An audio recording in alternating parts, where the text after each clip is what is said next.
kirim link YouTube, siap. Pak. Setelah dikirim via WA, nanti akan muncul itu link YouTube-nya.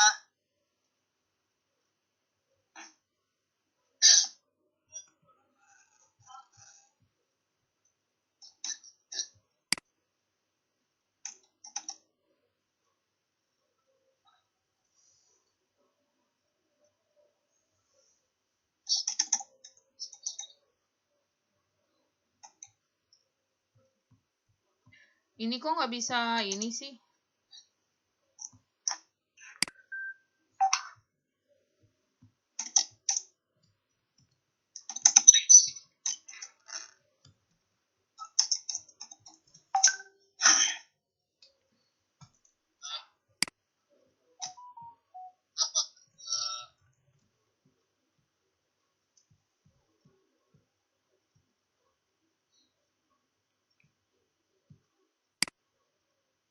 Malam suaranya lupa nih kayaknya bener kayak tadi saya baca, tapi ternyata saya lihat ya di banyak keluar. Tuh, agak lemot ya? Udah nggak oke. Kenapa, Bu? Udah ya Bu Hera? Oke, udah kita mulai. Boleh. Bisa dimulai aja. Boleh. Ya, oke, kita mulai ya. Nah, saya ini yang rekaman dulu.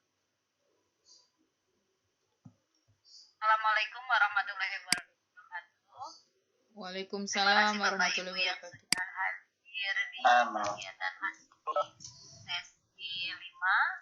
Hari ini kita akan mendengarkan penjelasan tentang The Miracle of Touch yang akan disampaikan oleh Ibu Indriani ya, dan nanti akan dipandu oleh Bapak Saman selaku moderator.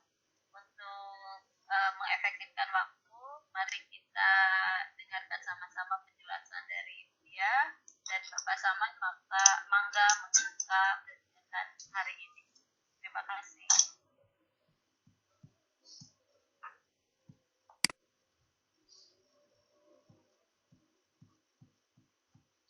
Pak Saman. Ya, Bu, bentar. Oh iya, oke. Bentar, Bu ya. Ya, siap.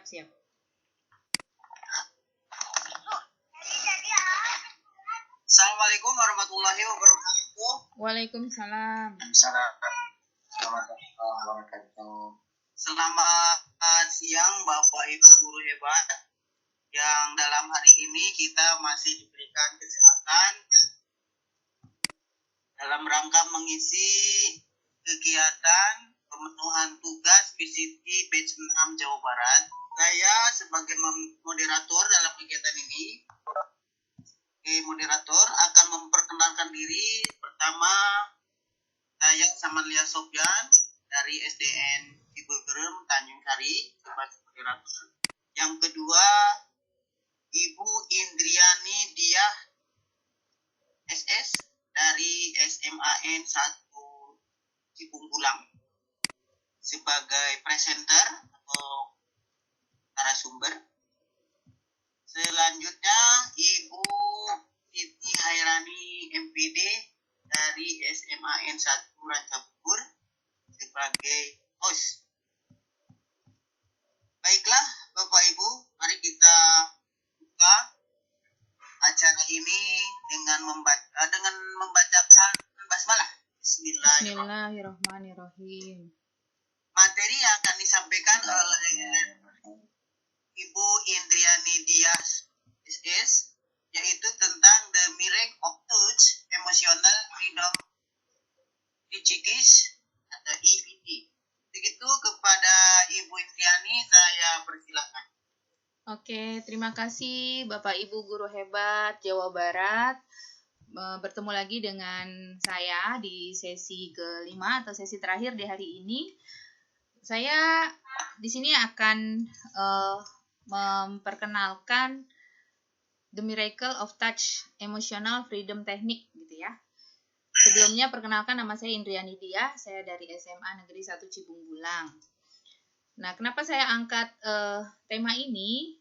Ini tentunya terkait dengan pandemi saat ini ya Bapak Ibu, di mana imun kita diharapkan tetap terjaga, bahkan diusahakan kita bisa meningkatkan imun kita untuk menghalau masuknya virus gitu ya. Itu kenapa saya mengambil tema ini gitu. Baik Bapak Ibu, namun sebelumnya saya mohon maaf. Saya di sini bukan sebagai praktisi gitu ya. Cuman saya memang pernah melakukan ini. Saya pernah ikut pelatihan. Saya pernah ikut di satu pelatihan, kemudian ada penambahan materi adalah tentang EFT atau Emotional Freedom Technique. Jadi nggak ada salahnya saya mencoba berbagi dengan Bapak Ibu di sini. Nanti mungkin kita akan lebih banyak berpraktek ya Bapak Ibu. Maaf kok suaranya storing ya Pak. Itu di unmute dulu, speakernya Bu. Unmute dulu. Mungkin dengan Bu Hera bisa dibantu ya. Oke, udah bagus. Oke, terima kasih. Atau karena di sini nggak bisa ya, saya nggak bisa. Udah bagus kok. Bapak Ibu yang ada di mute lagi, di mute masing-masing gitu ya. Oke, baik, saya lanjutkan. Apa itu EFT gitu ya? Atau Emotional Freedom Technique gitu. EFT di sini merupakan teknik penyembuhan emosional yang juga ternyata dapat menyembuhkan gejala-gejala penyakit fisik. Karena memang kita tahu, sadar atau tidak sadar, bahwa segala penyakit yang ada di diri kita yang akan menimpa kita itu sebenarnya semuanya dari pikiran gitu. Jadi ketika kita bisa mengatur emosi, terutama emosi-emosi negatif, ya diharapkan atau insya Allah fisik kita juga akan stabil gitu ya, akan sehat. Di sini ada quote gitu, segala emosi negatif yang muncul dapat merusak energi sistem dalam tubuh. Nah, pernyataan ini saya setuju sekali gitu ya. Kemudian tadi seperti yang saya katakan, saya di sini bukan seorang praktisi ya Pak untuk EFT ini gitu. Nah, sekarang bagaimana cara kerja EFT gitu. Jadi EFT itu adalah terapi meridian energi. Seperti kalau mungkin Bapak Ibu tahu atau familiar dengan yang namanya akupuntur. Gitu ya. Akupuntur itu bekerjanya langsung pada sistem meridian di tubuh gitu. Namun jika akupuntur itu menggunakan alat bantu yaitu jarum, yang biasanya jarumnya tuh kecil-kecil, kecil begitu ya ukurannya. Namun pada EFT kita dapat menstimulasi titik meridian itu dengan mengetukkannya dengan ringan atau disebut dengan tapping. Jadi biasanya orang juga menyebut EFT ini sebagai metode tapping gitu. Jadi kalau Bapak Ibu dengar metode tapping, pasti kaitannya dengan EFT. Nah, ketukan pada titik meridian ini akan mengirimkan energi kinetis kepada energi sistem dan membebaskan hambatan yang menutupi aliran energi. Jadi kalau boleh saya analogikan, ibaratnya kita punya aliran energi itu seperti aliran sungai begitu. Ketika ada pikiran-pikiran negatif yang ada di diri kita atau yang ada di pikiran kita, itu lama-lama akan menghambat gitu ya, sehingga ada penyumbatan. Jadi ibarat ada got atau sungai atau kali gitu yang harusnya lancar peredarannya, nah itu terhambat gitu. Karena apa terhambatnya? Terhambatnya karena pikiran-pikiran negatif yang ada di kita gitu. Selanjutnya, nah ini yang sudah pernah dihasilkan dari metode tapping atau EFT. Ini adalah membantu proses penyembuhan pada beberapa penyakit. Memang EFT ini bukan pengobatan ya Bapak Ibu. Ini hanya sebagai, kalau boleh saya bilang, ini hanya sebagai alat bantu saja gitu. Jadi bukan berarti kalau pakai EFT itu udah sembuh, kita nggak perlu ke dokter, kita nggak perlu lagi obat-obatan medis gitu, tidak. Tapi ini membantu proses penyembuhan itu akan menjadi lebih cepat gitu. Jadi silakan saja ini dibarengi dengan obat-obatan yang memang Bapak Ibu harus konsumsi ketika Bapak Ibu misalnya menderita suatu penyakit. Nah, ini kurang lebih beberapa penyakit yang sudah pernah diuji cobakan dengan menggunakan EFT ini. Dari mulai kecanduan, baik kecanduan rokok, misalnya kecanduan makan. Nah, kan ada ya anak yang dikit-dikit makan, emang nyandu gitu. Terus atau kecanduan misalnya kayak sekarang drakor misalnya ya. Ibu-ibu lagi senengnya drakor misalnya gitu. Itu sampai nyandu istilahnya ya. Atau anak-anak gadget dengan gadgetnya, misalnya nyandu main game online. Nah, itu pernah diuji cobakan dengan menggunakan teknik ini juga berhasil. Kemudian alergi, kegelisahan, rasa panik, mudah marah. Nah, itu kalau kita lihat, itu semua sebenarnya datangnya dari pikiran kita semua gitu ya. Depresi, rasa sedih, rasa takut atau fobia, misalnya fobia terhadap ketinggian gitu ya. Fobia, ada teman saya pernah dia nggak bisa melihat benda-benda yang seperti bentuknya itu seperti sarang lebah gitu. Jadi bolong-bolong gitu. Dia nggak bisa, dia ketakutan, terus dia itu udah histeris tuh kalau udah ngelihat seperti itu gitu. Kemudian di sini juga ada rasa bersalah, insomnia, nih yang bapak-bapak biasanya suka merasakan insomnia atau sulit tidur, rasa sakit atau nyeri. Nah, ini rasa sakit atau nyeri juga saya beberapa kali juga praktekkan ketika saya nyeri haid gitu ya. Ini juga saya coba praktekkan. Kemudian untuk trauma, grogi, migrain, gangguan sendi dan lain-lain. Oke. Selanjutnya, nah ini psychological reversal. Nah, pemahaman yang penting dalam konsep EFT adalah konsep psychological reversal atau disingkat dengan PR. PR ini dihasilkan atas emosi negatif yang berdampak pada perilaku seseorang dalam suatu permasalahan atau lebih. Nah, PR juga bisa menghambat segala bentuk pengobatan, baik secara alopatik atau medis dan holistik atau pengobatan secara menyeluruh, misalnya termasuk pikiran kita, kemudian jiwa kita sampai kepada tubuh kita gitu. Jadi ibaratnya ini tuh udah bentuk penolakan gitu. Jadi ketika Bapak Ibu diobatin, walaupun itu ke dokter yang canggih sekalipun, tapi ketika pikirannya udah menolak, itu ya kesembuhannya, kalaupun terjadi kesembuhan itu sangat butuh waktu yang lebih lama gitu. Nah, PR dapat disembuhkan dengan EFT dengan mengusapkan telapak tangan pada sore point atau ketukan pada titik di tangan atau disebutnya titik karate chop point. Nanti akan ada gambarnya di sini mana sih titik sore point dan mana yang disebut dengan karate chop point. Saya lanjutkan. Oke. Nah, ini proses atau cara kerjanya EFT, langkah-langkah bekerjanya EFT atau tapping itu seperti apa? Yang pertama adalah setup. Setup artinya persiapan. Nanti apa yang perlu kita siapkan nanti akan ada di pemaparan selanjutnya. Kemudian yang kedua, sequence atau putaran. Yang ketiga adalah 9 gamut prosedur atau prosedur 9 gamut. Nanti apa itu 9 prosedur gamut nanti akan dijelaskan lagi. Dan yang keempatnya putaran lagi, jadi lakukan 2 kali putaran, itu sebagai satu siklusnya. Dan terakhir adalah tarik nafas perlahan, kemudian minum air putih secukupnya.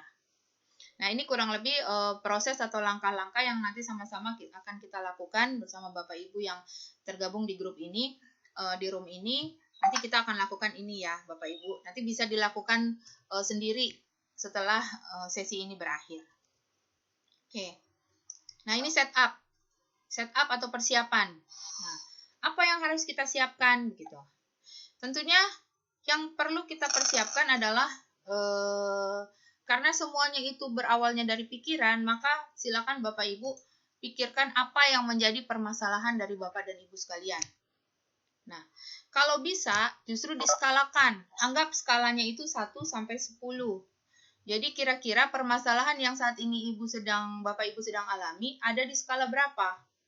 Tentunya kalau di skala 5 ke atas berarti sudah cukup berat gitu kan. Tapi kalau masih skalanya 1, 2 gitu, berarti masih dalam tahap yang ringan. Itu kira-kira Bapak Ibu sendiri yang bisa menentukan bahwa ini masalah saya berat banget nih. Berarti ada kalau diminta angka sampai angka 10, saya taruh di angka 8 deh, atau angka 9 atau bahkan 10 gitu. Nah, itu silakan diskalakan permasalahan Bapak Ibu. Nah, masalahnya apa yang bisa diskalakan? Masalah apa saja? Tidak hanya terpatok pada kesehatan Bapak Ibu ya. Jadi misalnya permasalahannya misalnya gini. Saya sering emosi gitu sama anak-anak misalnya, atau saya grogi. Saya grogi ketika ingin tampil atau ketika ingin presentasi misalnya gitu ya. Nah, itu menjadi masalah buat saya. Nah, itu silakan Bapak Ibu skalakan. Nah, setelah kita siapkan itu ya, permasalahan itu ada di pikiran kita. Kemudian nanti kita tapping karate chopoin. Nanti saya akan perlihatkan mana sih titik karate chopoin. Atau bisa juga usap shore point dengan telapak tangan. Mana nanti titik yang disebut dengan shore point gitu. Nah, itu dilakukan sambil mengucapkan masalahnya sebanyak 3 kali gitu. Usahakan masalah yang Bapak Ibu ucapkan itu adalah masalah yang sifatnya detail. Jadi jangan misalnya gini, walaupun saya sakit gitu ya, misalnya sambil kita tapping atau sambil kita mengusap shore point itu kita bilang, walaupun saya sakit, saya ikhlas dan pasrah padamu ya Allah gitu. Nah, jangan hanya seperti itu, karena sakit itu kan detailnya apa yang Bapak Ibu rasakan. Misalnya saya sakit lutut gitu ya, walaupun saya saat ini lutut saya terasa nyeri sekali, tapi saya ikhlas dan saya pasrah kepadamu ya Allah. Nah, itu sambil kita lakukan tapping atau sambil shore point, itu ucapkan permasalahan itu sebanyak 3 kali. Baik, kemudian yang keduanya langkah-langkahnya adalah putaran. Nah, ketukkan 7-8 kali titik meridian. Nanti akan saya beritahu titik-titik mana saja yang harus diketuk gitu ya. Nah, kemudian sambil sebutkan secara singkat masalah Bapak Ibu. Misalnya sakit punggung, sakit sendi gitu ya, atau nyeri haid, atau grogi misalnya. Itu silakan disebutkan secara detail. Nah, ini prosedur 9 gamut. Ada titik gamut. Titik gamut itu adanya di punggung tangan ya Bapak Ibu. Titik gamut adanya di punggung tangan, di antara jari kelingking dan jari manis. Itu kok ada storingnya suara?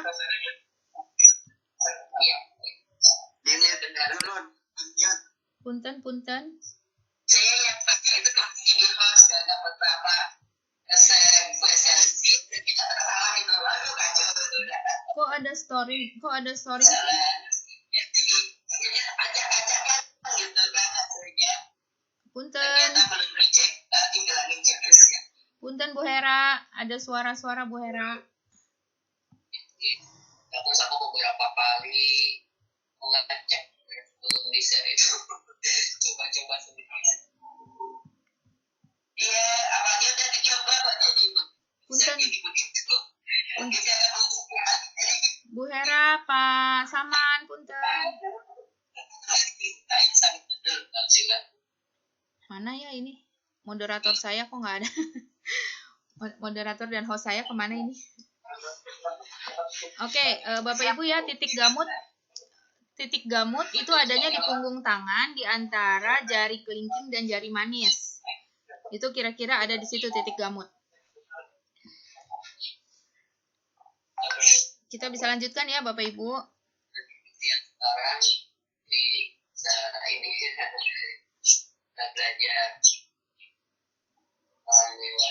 Oke. Nah, ini putaran keempat, ini putaran lagi, artinya itu tadi satu siklus ya. Putaran ini dilakukan sama persis seperti sebelumnya. Karena ini disebutnya dengan satu siklus pada resep EFT.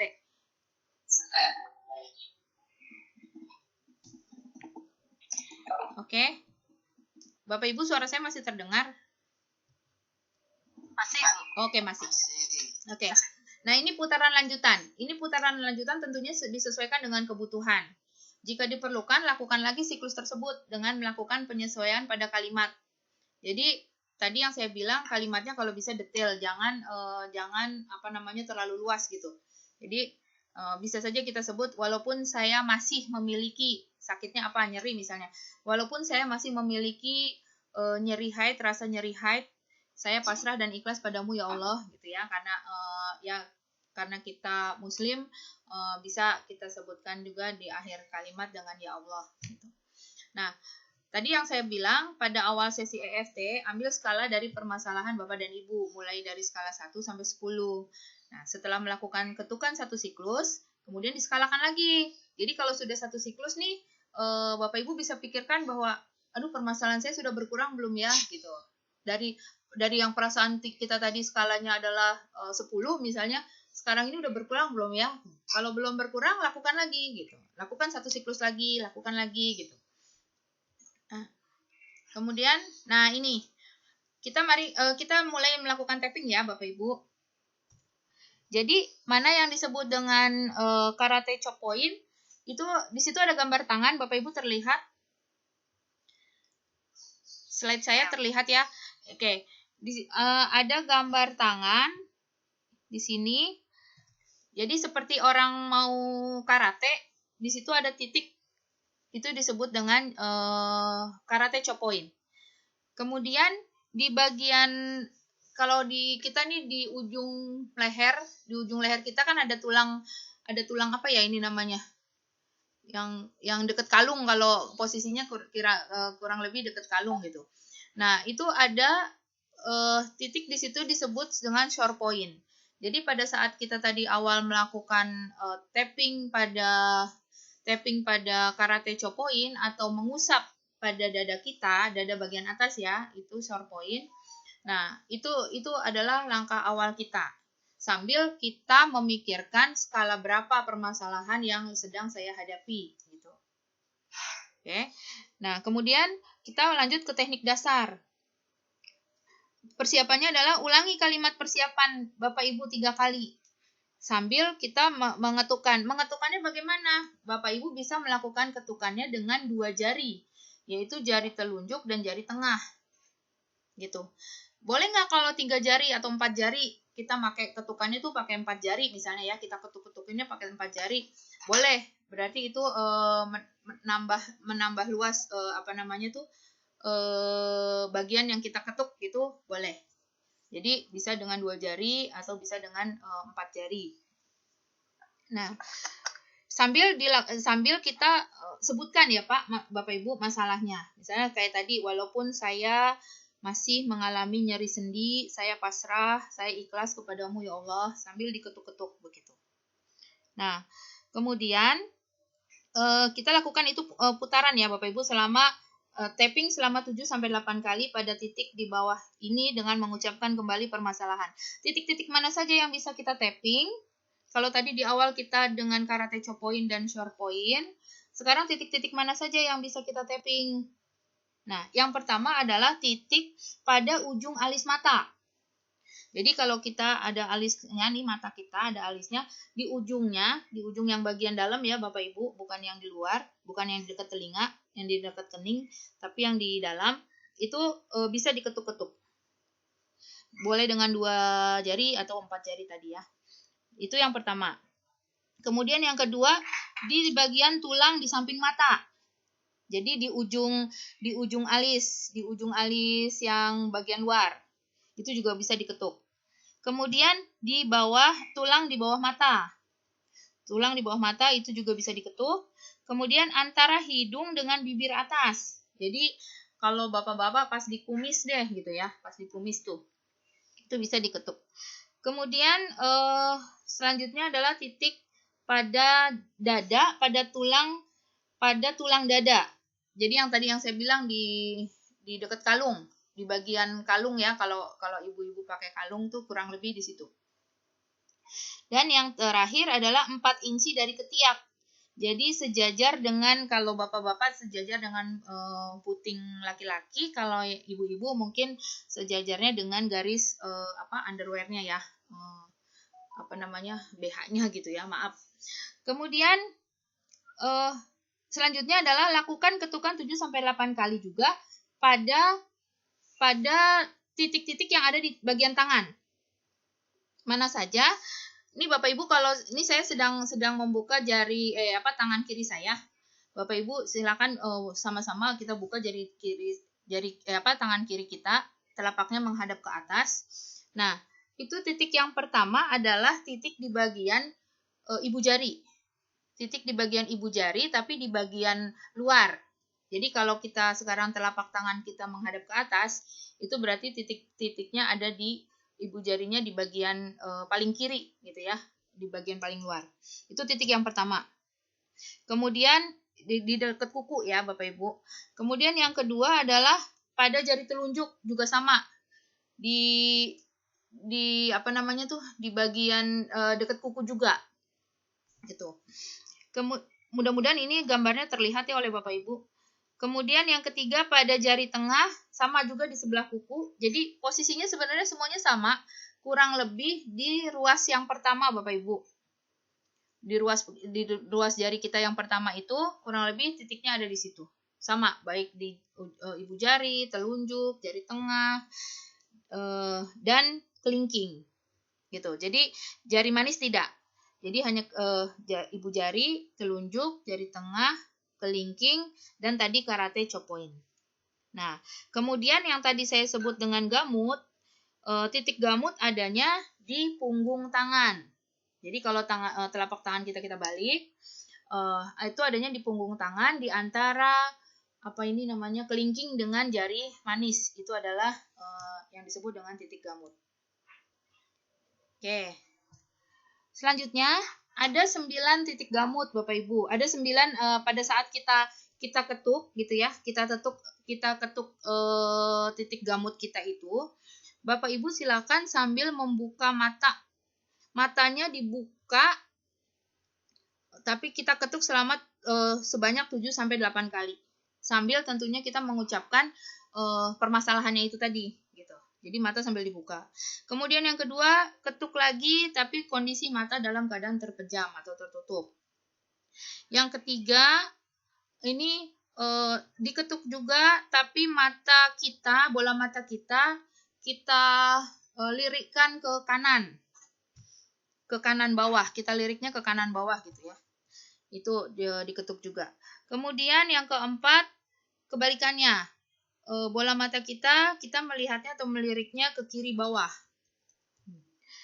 Kemudian yang kelima, gerakkan bola mata searah jarum jam.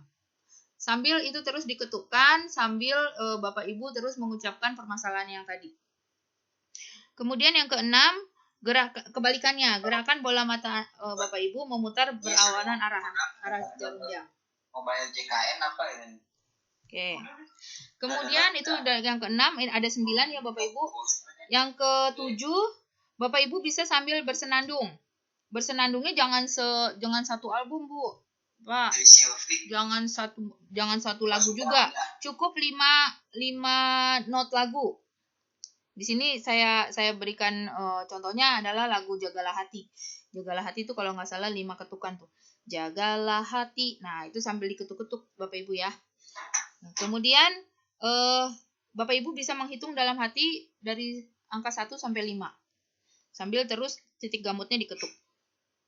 Kemudian yang terakhir adalah bersenandung selama 5 ketukan.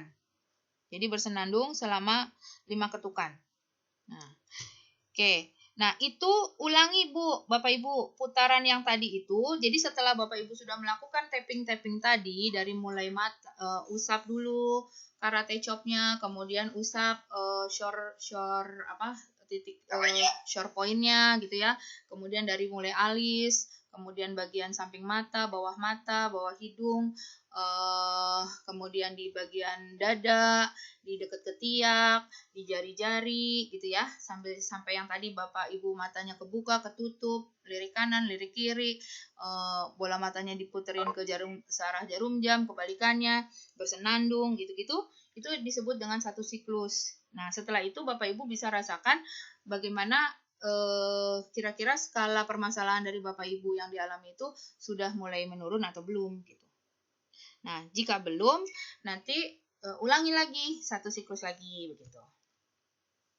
Mudah-mudahan Bapak Ibu paham ya Bapak Ibu. Oke. Nah, ini mungkin kesimpulan, nanti Bapak Ibu bisa contoh kita melakukannya sama-sama. Jadi ini kesimpulan yang saya ambil dari EFT ini. Ini hanya sebagai alat ya Bapak Ibu, alat atau tools yang dapat membantu Bapak Ibu dalam berbagai permasalahan di kehidupan kita sehari-hari. Coba karena ini sifatnya gratis, artinya kita tidak perlu biaya untuk melakukan tapping begitu. Saya rasa semua orang bisa melakukan tapping terhadap dirinya sendiri. Jadi istilahnya murah meriah lah gitu ya. Jadi kenapa tidak kalau kita coba gitu. Oke, try it on everything. Terima kasih dari saya. Selanjutnya, barangkali ada yang mau bertanya. Sekali lagi, saya bukan praktisi EFT.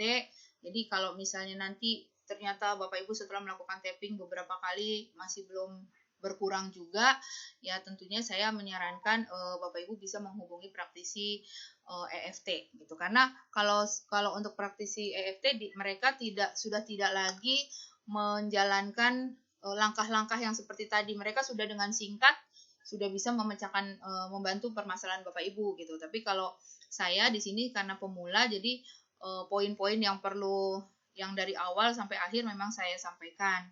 Tapi kalau untuk seorang praktisi, mereka sudah cukup dengan tapping bagian short point saja sudah bisa membantu memecahkan masalah. Gitu. Oke, saya kembalikan lagi kepada moderator, Bu Hera. Mangga, Pak Saman. Iya, moderator saya Pak Saman ya. Maaf.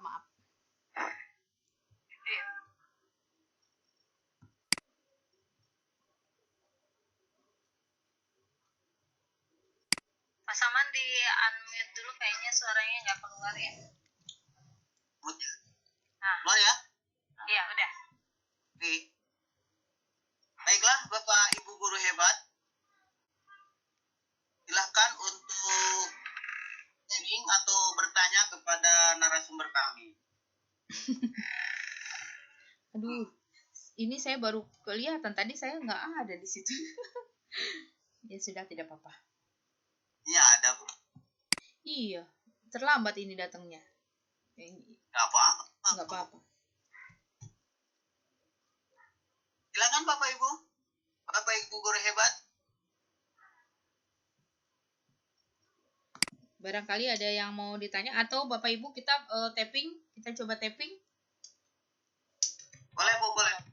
Boleh Bu, praktek Bu. Praktek ya? Boleh Bu, praktek aja Bu. Oke, jadi ya. Mundur biar kelihatan. Ya, betul. Ya. Nah, oke. Biar sebagian.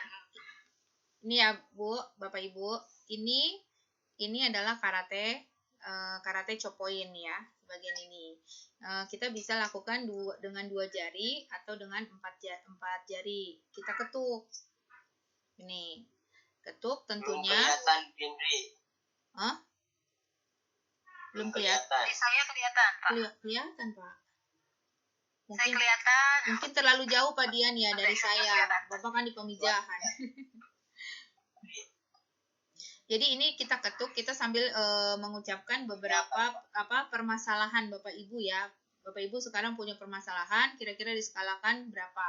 Misalnya, walaupun saya merasakan sakit pinggang, ya, walaupun saya merasakan sakit pinggang, saya ikhlas dan pasrah kepadamu ya Allah.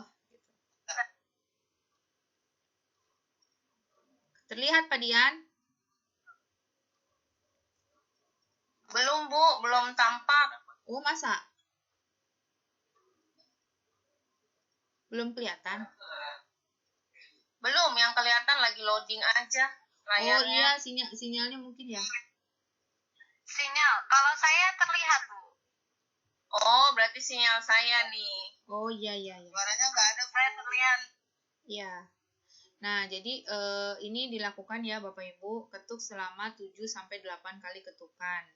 Atau kurang lebih itu ketika kita mengucapkan 3 kali permasalahan kita, itu kurang lebih sudah mencapai 7-8 kali ketukan sih gitu. Jadi misalkan walaupun saya merasakan gitu ya, walaupun saya merasakan sakit nyeri haid, saya pasrah, saya ikhlas kepadamu ya Allah. Walaupun, nah itu. Kemudian kita bisa short point-nya kita untuk short point bisa kita usap saja.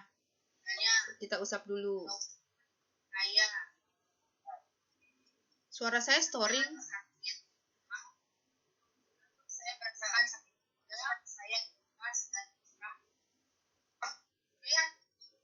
Oke. Setelah itu, ini saya buka kacamata saya. Kita ketuk dengan 2 jari. Itu di ujung alis.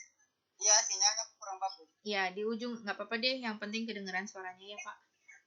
Di Ya, ujung terlihat ada. di ujung alis bagian dalam, ini bisa kita ketuk. Sama Bapak Ibu, permasalahannya masih sama yang disebutkan, jangan di karate chopoin Bapak mengeluhnya sakit punggung, di sorpoin Bapak mengeluhnya sakit pinggang, di alis Bapak mengeluhnya sakit sendi. Nah, jangan ya Pak. Jadi satu-satu gitu. Oke. Nah, kalau sudah di sini, kemudian di alis bagian luar, di tulang dekat mata bagian luar nih, bagian pelipis ya, dekat pelipis. Nah, itu di situ. Kemudian di bawah, kemudian tulang yang ada di bawah mata. Di bawah mata bisa kita ketuk sebanyak 7 sampai 8 kali sambil mengucapkan permasalahannya. Kemudian di bawah hidung, antara hidung dengan bibir atas. Jadi kita ketuk. Nah, kalau sudah di situ, di sini di bagian kalung, pas posisinya kalau kita lagi pakai kalung ya, di sini. Kemudian kira-kira 4 inci atau 4 jari ya, 4 jari di bawah ketiak. Itu juga bisa. Nah. Oke. Kemudian untuk yang jari-jari yang tadi yang saya bilang, ini di mana saja titik-titiknya. Nah, kalau yang disebut titik gamut, ini adanya di sini. Di antara kelingking dengan jari manis, ini adalah titik gamut. Kemudian kalau titik-titik meridian yang lainnya, ini di sini yang pertama, ini di bagian luar ya. Ini 1, ini 2, dekat kuku nih. Di pas ruas jari deh gitu ya. Ini 3, kemudian kelingking, ini 4. Oke. Nah, itu. Nah, itu kalau sudah dijalankan selama 1 siklus, Bapak Ibu silakan pikirkan kembali permasalahannya apakah sudah berkurang atau belum. Kalau belum berkurang, bisa diulangi lagi sesuai dengan kebutuhan. Tuh. Mungkin ada yang mau ditanyakan? Bapak Ibu silakan, mangga. Atau sharing, mungkin Bapak Ibu ada yang juga yang pernah mencobakan ini sebelumnya. Karena saya pernah cobakan ke teman saya, itu dulu ya, teman kuliah saya, itu dia fobia dengan benda atau apapun yang bentuknya bulat-bulat gitu. Jadi kayak misalkan tumpukan kayu nih, ada tumpukan kayu kalau dilihatnya dari sisi ujungnya kayu itu kan bulat-bulat begitu ya, kayak sarang lebah gitu ya. Nah, itu dia udah ketakutan. Nah, itu pernah diuji cobakan juga, alhamdulillah gitu. Silakan Bapak Ibu. Pak siapa ini? Pak Saman, masih terdengar nggak suara saya?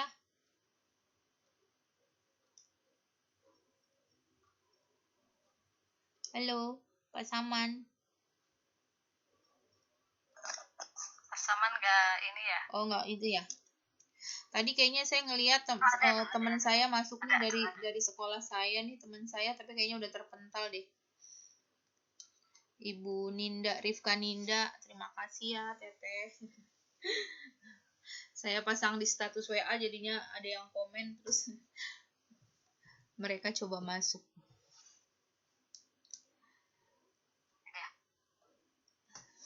Bu, saya aja yang nanya. Iya.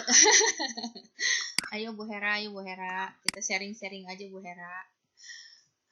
Ini alhamdulillah ini. Iya. Kalau misalkan ke anak, ini masih bisa diterapkan juga. Nah, anak kan suka. Ibu, gitu, sebenarnya kalau untuk anak bahkan ke hewan juga bisa, Bu. Jadi kalaupun anak bisa kita mengatasnamakan anak itu. Gitu ya. Jadi walaupun jadi kita sebut nih anak kita walaupun apa si adik misalnya namanya siapa Farhan misalnya gitu ya. Walaupun adik Farhan sulit makan, misalnya anaknya susah makan gitu. Jadi masalah banget buat orang tuanya gitu ya. Itu bisa dicobakan, Bu. Malah sebenarnya kalau untuk anak-anak itu jatuhnya jauh lebih mudah. Untuk anak dan untuk hewan itu menurut penelitian itu jauh lebih mudah diterapkan daripada kita yang orang dewasa. Karena orang dewasa kan biasanya pikiran kita sendiri sih sebenarnya yang menolak gitu, Bu. Jadi misalnya kita melakukan ini nih, tapi dalam hati kecil kita, masa iya sih kayak gini bisa ngobatin. Nah, itu aja sebenarnya sudah ada penolakan dari diri kita gitu. Makanya kenapa disarankan ada kalimat saya pasrah, saya ikhlas, saya pasrah, saya ikhlas begitu. Karena ketika kita sudah merasakan pasrah dan ikhlas, itu betul-betul semuanya kan kita serahkan. Nah, itu juga membantu proses penyembuhan yang ada di diri kita gitu. Tapi kalau ya kayak sugesti deh, kayak hipno ya, kan sekarang lagi marak hipno teaching gitu ya, hipnoterapi gitu. Ketika kita pure gitu ngelakuinnya, nggak mikirin macem-macem, kita bisa terhipnotis, Bu. Tapi kalau kita di diri kita udah nolak, nggak akan bisa. Gitu.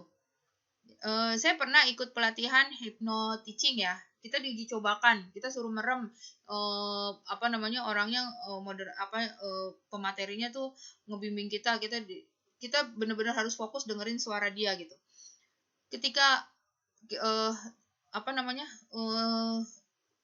tangan kita harus ke depan, kita suruh merem, dia bikin satu cerita, tangan kanan saya diisi dengan batu yang sangat berat, tangan kiri saya disuruh megang balonnya itu banyak, balonnya ditambahin, lama-lama nih tangan kiri kita naik ke atas, naik gitu. Terus tangan yang kanan karena katanya kita megang batu berat, ya turun ke bawah gitu. Nah itu salah satunya. Tapi kalau mereka gini, alah enggak, tangan saya tetap kok gini, itu mah cuma cerita doang, nggak akan. Jadi itu nggak nyampe ke alam bawah sadar dia gitu. Nah jadi sebenarnya kalau untuk anak-anak bahkan sampai dengan hewan juga diuji cobakan, bahkan hewan lebih mudah untuk di EFT gitu, untuk di tapping. Gitu. Boleh dicoba, Bu, bisa dicoba. Bahkan terus kan iya silakan. Saya pernah dengar gitu, baiknya ke anak itu ketika dia tidur sambil diusap-usap. Nah, diberikan kata-kata iya. Ini itu masuk ini juga sama. Sama, Bu. Cuman dia hanya beda teknik ya. Kalau ini kan kita tekniknya pakai tapping ya, pakai ketukan. Kalau yang itu kita masuknya ke alam bawah sadar dia, di mana ada perubahan istilahnya, saya khawatir salah ngomong. Jadi kita antara kita mau tidur sampai kita terlelap itu adalah waktu yang pas untuk kita pengaruhi seseorang gitu. Contoh nih, misalnya ibu lagi tidur ya. Ibu lagi tidur, terus bapak misalnya nyolek nih. Bapak nyolek, bapak nanya, kunci motor di mana? Kunci motor di mana gitu ya. Ibu pasti itu di sana gitu. Nah, itu ibu antara sadar nggak sadar itu ngomong begitu gitu. Nah, sama ketika anak nggak cuma anak sebenarnya, kita juga bisa melakukan itu gitu. Anak pada saat dia menjelang tidurnya itu silahkan diberi masukan-masukan yang tentunya kalimat-kalimat positif, itu sangat mempengaruhi, Bu. Makanya diusahakan kita tidak berbicara kata tidak. Coba saja kalau kita bilang gini, kita lagi ngepel nih. Kita bilang, aduh jangan lari-lari nanti jatuh gitu. Jatuh anak itu gitu. Karena yang terekam di pikiran dia adalah kata pertama, jangan gitu. Jadi hindari kata-kata negatif yang berbau negatif. Tidaklah, janganlah gitu. Tapi usahakan beri selalu yang positif. Saya begini, kita kalau nyuruh siswa nih, besok jangan lupa ya bawa kamus. Udah diwanti-wanti, besok jangan lupa bawa kamus. Anak itu nanti ingatnya pas ketemu kita. Ingatnya pas baru masuk gerbang sekolah, dia ingat, ya Allah iya nih harus bawa kamus hari ini ya, lupa deh. Bahkan ada juga yang baru ingatnya pas ketemu gurunya. Pas gurunya masuk ke kelas baru, ya ampun iya, si ibu nyuruh bawa kamus, kita nggak bawa kamus nih. Gitu. Tapi kalau kita pakai bahasa positif gitu ya, kata-kata yang positif, tolong ya besok bawa kamus gitu. Ibu harapkan besok bawa kamus. Memang susah, Bu. Susah karena kita dari lahir kayaknya apa-apanya selalu serba tidak, serba dilarang gitu, serba dilarang. Jangan naik-naik, terjatuh. Jangan lari-lari. Jangan berisik. Itu adalah kebiasaan kita sebagai orang tua yang selalu mencekoki anaknya dengan kata-kata yang negatif. Itu udah dari saya lahir juga kayaknya begitu tuh orang tua saya. Selalu pakai katanya jangan, kalau nggak jangan tidak. Jangan begini, nanti gini. Jangan begini, nanti gini gitu. Harusnya kita balik gitu. Hati-hati ya, Dek, naiknya. Hati-hati ya, Dek, jalannya. Jadi dia akan lebih berhati-hati. Tapi kalau misalkan jangan naik-naik, terjatuh. Nah, apalagi kalau ibunya teriak, anaknya lagi berusaha naik, ibunya teriak nih, jangan naik-naik, terjatuh. Anaknya nggak konsen, jadinya kenapa dia jatuh ya karena itu gitu.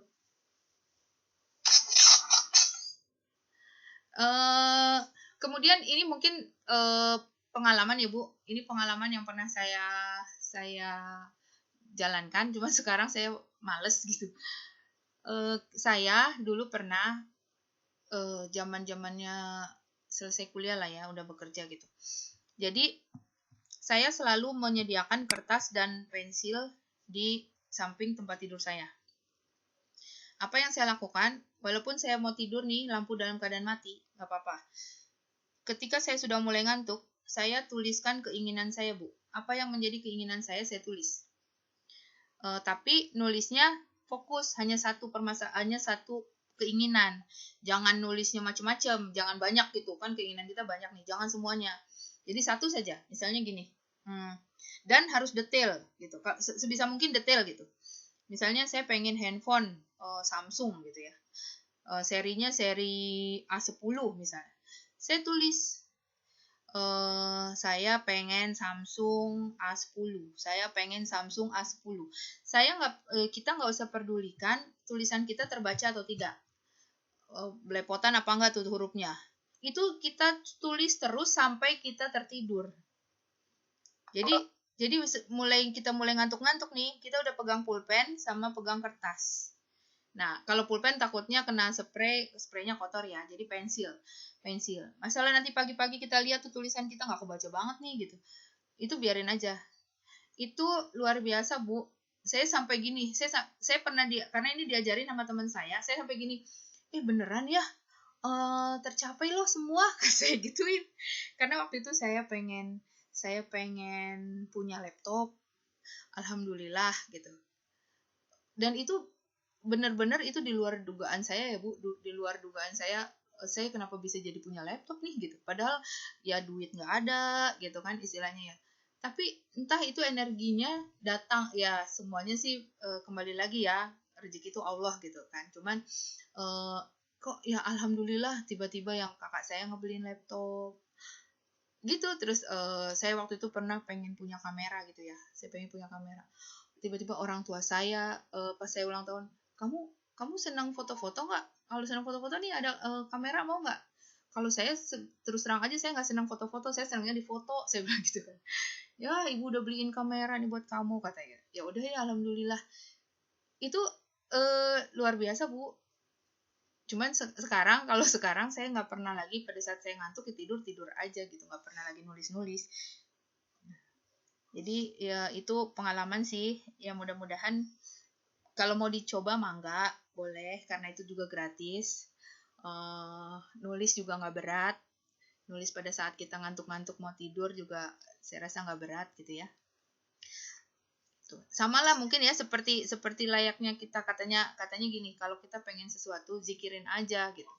Solawatin aja gitu ya. Kita solawatin aja misalnya saya pengen ganti motor nih, udah solawatin aja gitu. Kan tercapai kok, terkabul kok gitu. Nah, itu kurang lebihnya sama sih seperti kayak gitu. Jadi kata-kata itu bisa dibilang apa yang kita pikirkan itu yang terjadi. Nah, betul. Jadi kata-kata itu jadi doa lah gitu. Jadi benar sih Ketika memang. kita berpikir kita jelek, ya itu yang terjadi. Ya itu yang terjadi. Makanya saya bilang sama anak-anak ya, terutama yang anak-anak yang mau lulus nih.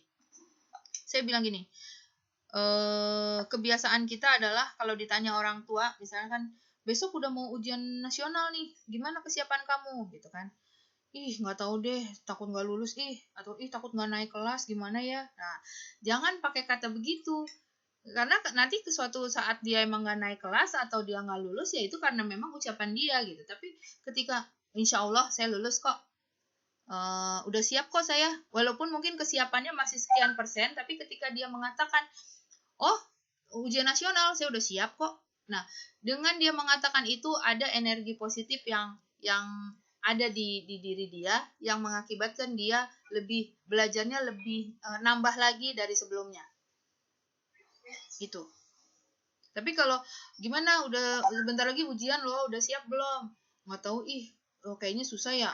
Kayaknya nggak lulus, kayaknya susah, kayaknya sama seperti yang tadi pagi Patri Reko bilang.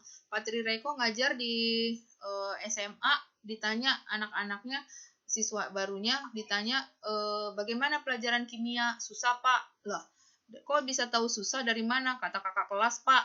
Ya akhirnya yang dipikirin sama anak-anak itu susahnya gitu kan, bukan gimana asiknya fisika gitu, tapi oh iya susah gitu. Padahal mereka belum belajar, belum nyoba ke pembelajarannya aja mereka udah bisa bilang susah. Mungkin gitu. Bu, kayaknya kita berdua aja nih, Bu. Ya, Ibu, saya mau ketemu aja. Apa?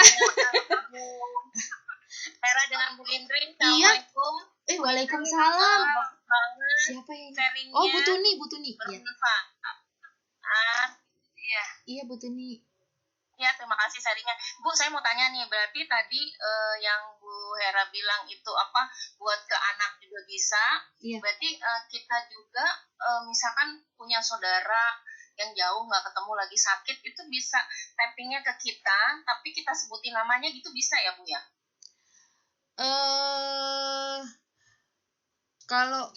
Kalau itu kalau bisa sih mereka yang sakitnya dipandu, Bu. Oh, dia melakukan sendiri ya? Iya, dia melakukan sendiri. Tapi kita pandu gitu ya? Iya, karena kan yang tahu skalanya dia sakitnya itu kan diri dia. Oh iya, benar-benar skalanya itu yang nggak bisa kita ukur dengan diri kita. Iya, jadi misalnya ibu telepon saudara ibu tanya gimana sakitnya sekarang, aduh sakit banget. Sekarang gini, kalau misalnya kalau diibaratkan angka 1 sampai 10 sakit kamu ada di angka berapa gitu. Misalkan kan nanti dia 8 gitu misalnya, atau dia dengan tegasnya 10 gitu, terus berarti sakit banget kan gitu. Nah itu ibu bisa pandu, coba ibu pandu, diajarin tappingnya gitu. Oke Bu, makasih banget nih, ilmunya bermanfaat sebenarnya. Iya Ibu. Cuma kurang waktunya ya. Iya. Iya Bu, kapan-kapan nanti kita sambung lagi ya Bu. Oke. Ini juga saya karena share pengalaman aja sih. Iya. Ya. Barangkali ada lagi, kalau tidak bisa disudahi. Mana ya Bapak aku? Dari saya cukup Bu. Bapak aku mana? Bapak aku, Pak Saman. Mana sih Pak Saman? Pak Saman mana? Pak Saman. Sama Bapak. Ditutup sama moderator atau disimpulkan terlebih dahulu Pak Saman? Enggak. Pak Saman. Pak Saman. Ada absen ya Bu? Ada presensi. Saya nanti aja di presensinya ya Bu. Saya kalau kebanyakan ngotak-ngatik ini takutnya tiba-tiba ngehang, sinyalnya begini, sinyalnya begitu. Aduh, parno banget sih sama. Reset lagi ya. Iya. Pak Saman, itu dia Pak Saman datang. Pak Saman. Bapak mau ada lagi ini ya absennya. Iya Bu, makasih. Bapak ada yang mau disampaikan nggak, Pak? Terakhir, Pak. Sudah, sudah selesai, Pak, pemaparan saya, Pak. Pak Saman kan jangan di-unmute lagi sama Pak Saman, soalnya saya nggak bisa unmute dari sini juga. Iya, yang Pak Saman di-unmute deh. Nah, udah. Nah, iya. Nah, alhamdulillah. Terima kasih kepada Bu Indri Dia Puspitawati yang telah memaparkan materi presentasinya pada hari ini. Baiklah Bapak Ibu, untuk sesi kali ini cukup jelas dan paham sekali, bagus sekali penyampaian dari ini. Dari saya sebagai moderator mengucapkan terima kasih kepada Bapak Ibu hebat yang telah hadir di sesi ini dan juga kepada semuanya. Baiklah, untuk acara sesi pada hari ini kita tutup dengan membacakan hamdalah. Alhamdulillahirabbil alamin. Saya sebagai moderator mohon maaf atas segala kekurangan dan kelebihan. Baiklah, saya kembalikan lagi kepada host Ibu Hera, silakan. Terima kasih Pak Saman, terima kasih Bu Indri atas penjelasannya, dan terima kasih teman-teman yang sudah hadir di room meeting ini. Mungkin kita tutup saja untuk kegiatan hari ini. Alhamdulillah. Bu Tuti mungkin ada yang mau disampaikan? Bu Tuti. Tadi kayaknya ada Bu Tuti. Iya, Pekalongan menyapa. Cile Pekalongan menyapa. Bu Tuti, mangga kasih masukan. Tadi saya nggak bisa nge-mute ini ya, kemarin juga ketika saya jadi host kok saya nggak bisa nge-mute peserta gitu. Agak susah Bu memang. memang. Tadi itu masalahnya di Pak ini gitu. Udah saya coba tekan-tekan tetap aja nggak bisa. Kenapa ya Bu? Emang agak susah Bu. Kadang bisa cepet, kadang enggak. Jadi yang ada ininya hanya chat saja yang bisa yang bisa betul. Susah gitu. Iya, emang agak yang susah. belum isi presensi silakan. Iya, saya belum, Pak. Iya, presensi udah ada. Ya, ini udah muncul tuh. Iya, Pak. Silakan isi presensi Bu. Ya. Kayaknya Bu Tuti nggak ada, Bu. Tapi ada di sini.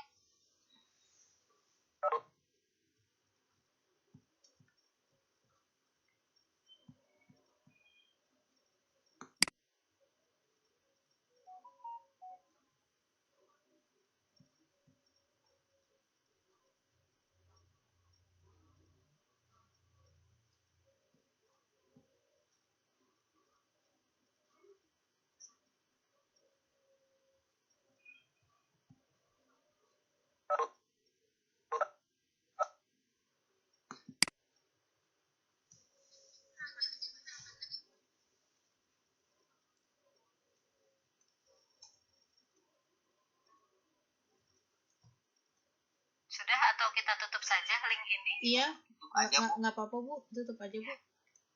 Ya, kita tutup kegiatan ini. Hari ini selesai ya, sesi terakhir kayaknya ini.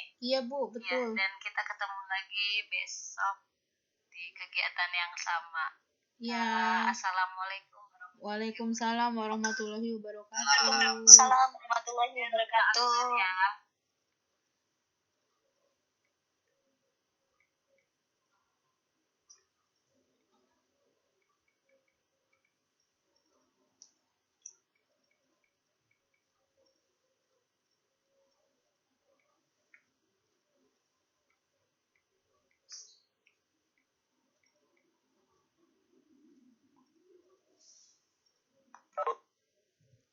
Presensi, aku mau isi presensi dulu.